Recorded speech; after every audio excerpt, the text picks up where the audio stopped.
Hi friends, welcome to Appoos kitchen. എല്ലാവരും സുഖമായിരിക്കുന്നല്ലോ അല്ലേ? ഇന്ന് നമ്മൾ നല്ല പെർഫെക്റ്റായി ഇഡ്ഡലിക്കും ദോശക്കൊക്കെയുള്ള മാവൊക്കെ എങ്ങനെ അരച്ചെടുക്കാമെന്നും വ്യത്യസ്തമായ രീതിയിൽ പ്രാതൽ തയ്യാറാക്കാനുള്ള ഇത്തിരി ടിപ്സും കാര്യങ്ങളൊക്കെയാണ് ഈ വീഡിയോയിൽ കാണിക്കുന്നത്.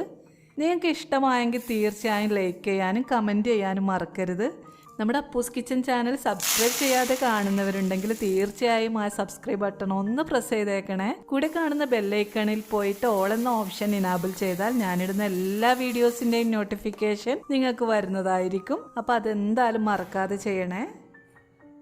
അപ്പോൾ എങ്ങനെയാണ് നമ്മൾ പെർഫെക്റ്റ് ആയിട്ടുള്ള ഇഡ്ഡലി ഉണ്ടാക്കാനുള്ള മാവ് അരച്ചെടുക്കുന്നതെന്ന് ആദ്യം തന്നെ നോക്കാം. ഇവിടെ ഞാൻ 3 കപ്പ് പച്ചരിയും 1 കപ്പ് ഉഴുന്നുമാണ് വെള്ളത്തിൽ കുതിർത്ത് വെച്ചിട്ടുള്ളത്. ഉഴുന്ന് നന്നായി കഴുകിയെടുത്താണ് കുതിരാൻ വെക്കുന്നത്. അരച്ചെടുക്കുമ്പോൾ കുതിർത്തെടുത്ത വെള്ളം തന്നെയാണ് കേട്ടോ നമ്മൾ അരക്കാൻ വേണ്ടിയിട്ട് ഉപയോഗിക്കുന്നത്. അതുകൊണ്ടാണ് ഉഴുന്ന് സോക്ക് ചെയ്യുമ്പോൾ കഴുകി വെക്കണമെന്ന് പറയുന്നത് കേട്ടോ. കാലത്ത് സോക്ക് ചെയ്ത് വെച്ചാൽ ഉച്ചയാവുമ്പോഴേക്കും മാവ് അരച്ചെടുക്കാം. ഉഴുന്ന് അരയാൻ പാകത്തിൽ വെള്ളം ഒഴിച്ച് മിക്സർ ഗ്രൈൻഡറിൽ അരച്ചെടുത്തിട്ട് വലിയൊരു ബൗളിലേക്ക് ഒഴിച്ച് വെക്കണം.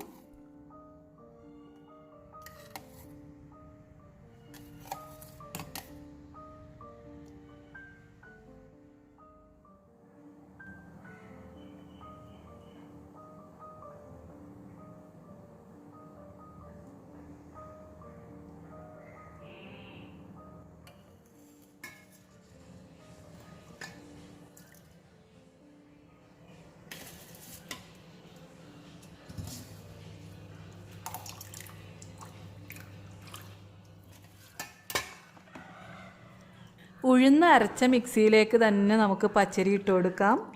നമ്മൾ പച്ചരി എടുക്കുന്നതിൻ്റെ അളവിനനുസരിച്ച് 1 കപ്പ് പച്ചരിക്ക് 1 ടേബിൾ സ്പൂൺ ചോറ് എന്ന വണ്ണം നമ്മൾ കുറച്ച് ചോറ് കൂടി ചേർത്ത് കൊടുക്കുന്നുണ്ട്.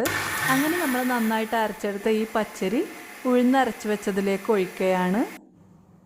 എന്നിട്ട് ഇതൊരു തവിയോ 1 സ്പൂണോ ഫോർക്കോ എന്തെങ്കിലുമൊക്കെ എടുത്തിട്ട് നന്നായി ഇളക്കിയിട്ട് ഈ പാത്രം ഒന്ന് അടച്ച് വെക്കാം.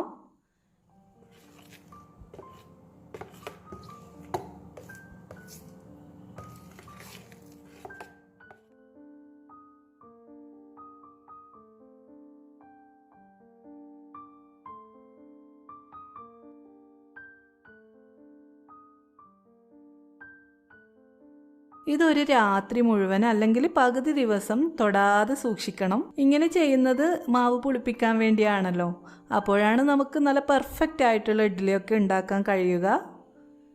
ഞാനിവിടെ 2-3 കണ്ടെയ്നേഴ്സ് എടുത്തിട്ടുണ്ട് കേട്ടോ. എന്തിനാന്ന് വെച്ചാൽ നമ്മൾ പുളിപ്പിച്ചെടുത്ത് വെച്ച മാവ് നമുക്ക് ഡിവൈഡ് ചെയ്തിട്ട് ഓരോ കണ്ടെയ്നറിലേക്ക് മാറ്റാം.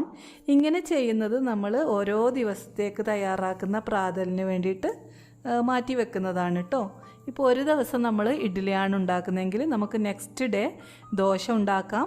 അതിനപ്പുറത്തെ ഡേ നമുക്ക് മസാല ദോശയോ ഊത്തപ്പമോ അങ്ങനെ എന്താണ് നമുക്ക് ഇഷ്ടമുള്ളത് എന്ന് വെച്ചാൽ അത് നമുക്ക് തയ്യാറാക്കിയെടുക്കാം. എല്ലാത്തിനും ഈ മാവ് തന്നെ മതിയാവും. അതുകൊണ്ട് ആഴ്ചയിൽ 1 വട്ടം നമുക്കിങ്ങനെ അരച്ചെടുത്ത് വെച്ചാൽ മതി. അപ്പോൾ ബാക്കിയുള്ള ദിവസങ്ങളിൽ നമുക്ക് പ്രാതൽ ഉണ്ടാക്കാൻ വളരെ എളുപ്പമാണ് കേട്ടോ.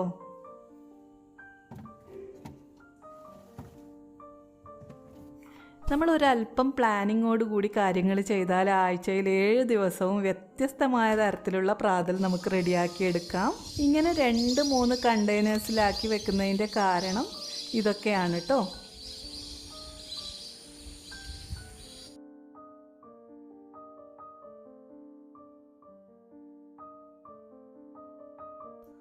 അപ്പം നമുക്ക് എന്താണെന്ന് വെച്ചാൽ ഒരു ദിവസം നമ്മൾ ഇഡ്ഡലിയാണ് ഉണ്ടാക്കുന്നതെങ്കിൽ കാലത്ത് തന്നെ നമ്മൾ എണീറ്റിട്ട് പെട്ടെന്ന് തന്നെ ഫ്രിഡ്ജിൽ നിന്ന് മാവെടുത്ത് പുറത്ത് വെക്കുക.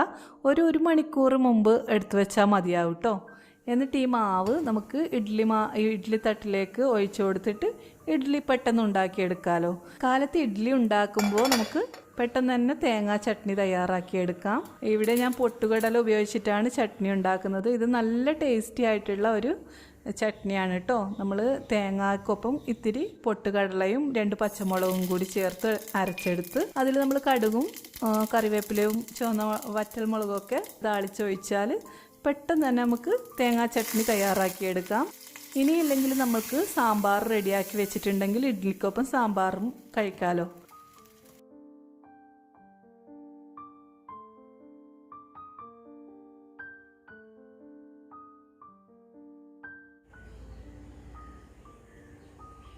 അപ്പോൾ നമ്മുടെ ആദ്യത്തെ ദിവസം നമ്മൾ ഇഡ്ഡലി ഉണ്ടാക്കി കഴിഞ്ഞാൽ പിറ്റത്തെ ദിവസം നമ്മൾ എടുക്കുന്ന ബാറ്ററിൽ കുറച്ച് വെള്ളം ചേർത്തിട്ടൊന്ന് മിക്സ് ചെയ്തിട്ട് അല്പം നേർപ്പിച്ചെടുത്താൽ നമുക്ക് ദോശ തയ്യാറാക്കിയെടുക്കാം.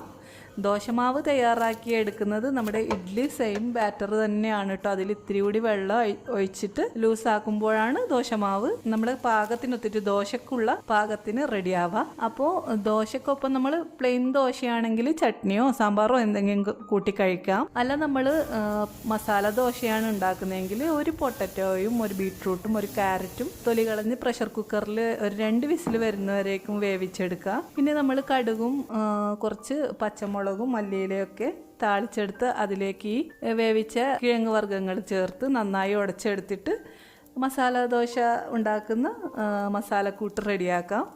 വളരെ ഈസി ആയിട്ട് നമുക്കിങ്ങനെ ബ്രേക്ക്ഫാസ്റ്റ് റെഡിയാക്കാൻ പറ്റും കേട്ടോ. ഇപ്പം നിങ്ങൾ ജോലിക്കൊക്കെ പോകുന്ന ആൾക്കാരാണെങ്കിൽ കാലേ കൂട്ടി ഇങ്ങനെ അരച്ച് വെക്കുന്നത് നിങ്ങൾക്ക് ഓരോ ദിവസവും നിങ്ങളുടെ ജോലി ഭാരം കുറക്കാൻ വേണ്ടിയിട്ട് വളരെ ഉപകാരപ്രദമാവും. ഇനിയിപ്പം ജോലിക്ക് പോകുന്നവരല്ലെങ്കിൽ കൂടിയും വീട്ടമ്മമാർക്ക് തന്നെ നമ്മുടെ ഡേ വെൽ പ്ലാൻ ചെയ്തിട്ട് മൂവ് ചെയ്യാൻ വേണ്ടിയിട്ട് ഇതൊക്കെ സഹായിക്കുന്ന കാര്യമാണ് കേട്ടോ.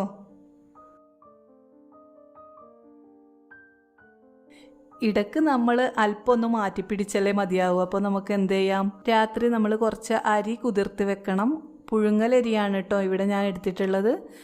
1 ഗ്ലാസ് പച്ചരിക്ക് 3 ഗ്ലാസ് പുഴുങ്ങലരി എന്ന അളവിലാണ് ഞാൻ എടുത്തിട്ടുള്ളത്. ഇത് വെള്ളത്തിൽ കുതിർത്ത് വെച്ചിട്ട് കാലത്ത് നമ്മളിത് കഴുകിയിട്ട് ഒരു ഡ്രൈനറിലിട്ടിട്ട് ഒന്ന് വെള്ളം ഊറ്റി വെക്കണം കേട്ടോ. എന്നിട്ട് കുറച്ച് അതിൻ്റെ നനവൊക്കെ വറ്റി തുടങ്ങുമ്പോൾ നമുക്കിത് മിക്സർ ഗ്രൈൻഡർ ഉപയോഗിച്ച് നന്നായി പൊടിച്ചെടുക്കാം.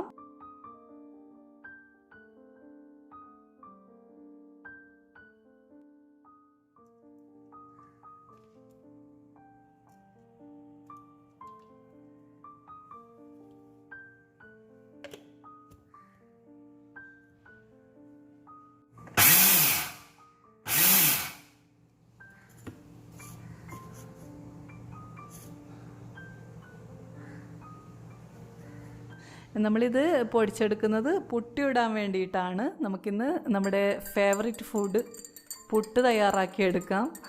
അതിന് വേണ്ടിയിട്ട് നമ്മൾ തലേന്ന് തന്നെ കുതിർത്ത് വെച്ചിരിക്കുന്ന അരി കഴുകി ഉണക്കിയിട്ട് പൊടിച്ചെടുത്തിട്ട് അതിലേക്ക് ഇത്തിരി വെള്ളത്തിൽ ഉപ്പ് ചേർത്ത് നനച്ചെടുത്തിട്ട് സാധാരണ പുട്ട് ഉണ്ടാക്കുന്നത് പോലെ തന്നെയാണ് പുട്ടുണ്ടാക്കുന്നത്.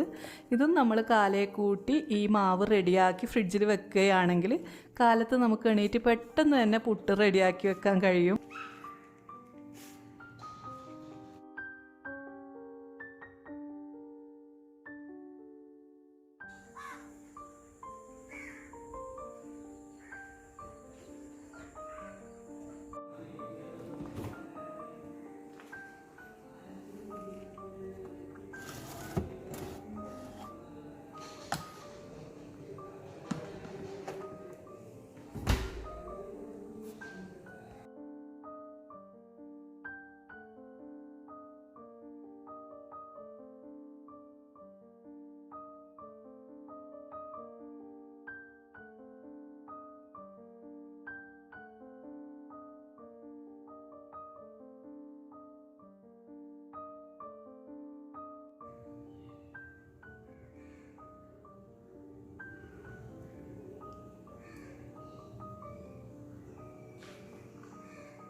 അപ്പോൾ ഇതിൻ്റെ കൂടെ ഒരു കടലക്കറി ഞാൻ റെസിപ്പി നിങ്ങളുമായിട്ട് ഷെയർ ചെയ്യുന്നുണ്ട്. ഇത് സൂപ്പർ ടേസ്റ്റി ആയിട്ടുള്ള ഒരു കടലക്കറിയാണ്. അപ്പോൾ ഇതിൻ്റെ റെസിപ്പി എന്തായാലും ഞാൻ നിങ്ങൾക്ക് ഷെയർ ചെയ്യുന്നുണ്ട്. ഇത് എങ്ങനെയാണ് ഉണ്ടാക്കിയെന്ന് നോക്കാം. കടലയും പയറുമാണ് കേട്ടോ ഞാൻ എടുത്തിരിക്കുന്നത്. എന്ന് വെച്ചാൽ ഇത് നമ്മൾ കടല മാത്രം എടുക്കുന്നതിനേക്കാൾ നല്ല ഇത്തിരി ചെറുപയർ കൂടി ഇതിൻ്റെ കൂടെ കുതിർത്ത് വെക്കണം. നമ്മളിത് തലേന്ന് രാത്രി കുതിർത്ത് വെച്ച കടലയും പയറുമാണ്. ഇത് നന്നായി കഴുകിയെടുത്തിട്ട് ഒരു ചെറിയ കഷ്ണം സവാളയും 2-3 വെളുത്തുള്ളി അല്ലിയും പച്ചമുളക് അരിഞ്ഞതും അല്പം ഉപ്പും ചേർത്തിട്ട് പ്രഷർ കുക്കറിലിട്ടിട്ടൊന്ന് വേവിച്ചെടുക്കും.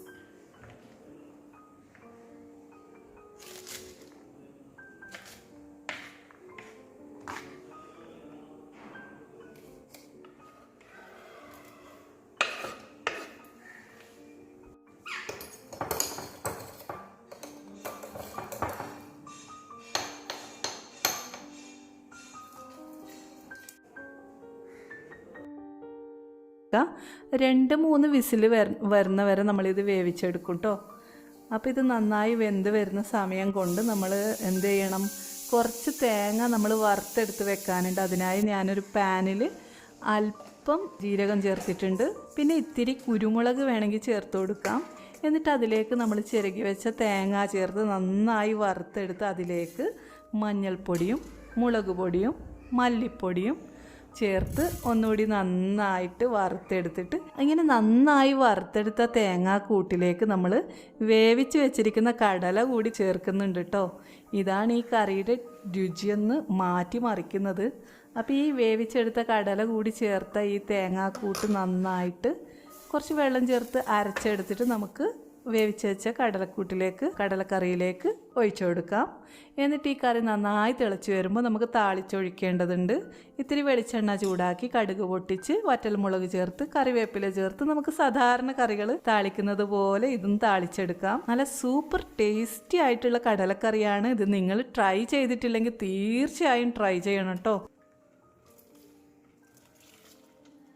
അപ്പോൾ ഈ വ്ളോഗ് നിങ്ങൾക്ക് ഉപകാരപ്രദമായിട്ടുണ്ടെന്ന് കരുതുന്നു. ഞാൻ ഈ വീഡിയോ ഇട്ടതിൻ്റെ പിറകിൽ നമ്മളിപ്പോൾ ഒത്തിരി കാര്യങ്ങൾ ചെയ്യുന്ന വീട്ടമ്മമാർക്കൊക്കെ അറിയാവുന്ന കാര്യങ്ങളാണെങ്കിൽ കൂടിയും ഇപ്പോൾ ചെറുതായിട്ട് ജീവിതത്തിലേക്ക് കടന്ന് തുടങ്ങുന്ന ആൾക്കാർക്ക് ഒത്തിരി ഉപകാരപ്പെടുമെന്ന് എനിക്ക് നന്നായിട്ട് ഉറപ്പുണ്ട്. ഇപ്പോൾ നമ്മുടെ ജീവിതത്തിൽ ഒരു വെൽ പ്ലാൻഡ് ആയിട്ടുള്ള ഒരു വെൽ ഡിസിപ്ലിൻഡ് ആയിട്ടുള്ള ലൈഫ് ജീവിക്കാൻ തുടങ്ങുമ്പോൾ ഇങ്ങനെയുള്ള കാര്യങ്ങൾ ശ്രദ്ധിച്ചാൽ നമ്മുടെ ഇത്തിരി പ്ലാനിങ്ങോട് കൂടിയിട്ട് തുടങ്ങുമ്പോൾ നമുക്ക് നമ്മുടെ ഡേ ഒന്ന് ഉഷാറാക്കി എടുക്കാൻ പറ്റും. നമ്മുടെ ജോലിഭാരം ലഘൂകരിക്കാനും പറ്റും. അപ്പോൾ നിങ്ങളെല്ലാവരും വീഡിയോ കണ്ടിട്ട് തന്നെ നിങ്ങളുടെ അഭിപ്രായങ്ങൾ എനിക്ക് എഴുതാൻ മറക്കാതിരിക്കുക. അപ്പോൾ എല്ലാവർക്കും ഒരിക്കൽ കൂടി അപ്പൂസ് കിച്ചൻ്റെ ആശംസകൾ. Thank you so much.